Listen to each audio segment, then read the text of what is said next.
Very much so. Can I make one final point? Please do. Okay. Something we touched on but didn't get to talk about in more depth was, you know, the earnest and honest nature of video testimonials. And there are people who believe and will try to lead or coach their clients into giving them the feedback they want. And what happens is the client tends to come across looking and sounding like RoboCop. There's very little emotion. It's very clear, very often, that they're being manipulated. And even if it's subtly disguised, the difference between, you know, a testimonial where somebody's being led and where that same person has not been led is oceans apart in how genuine it is, or how genuine it could have been.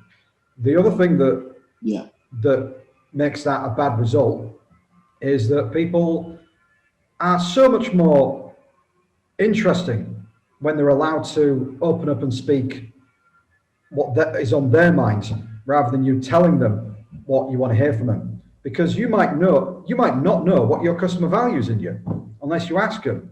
You have to give them the chance to open up and say it in their own way. And by trying to force it down a road of saying, right, I want this kind of feedback, or these are the messages, that's a word I often hear, these are the messages I want to put out there, then you are just, you know, you are getting rid of the chance to have your customer say something stunning that will make people sit up and take notice because they said it in a way that only they could have, and they've expressed gratitude for things that you didn't know they cared about.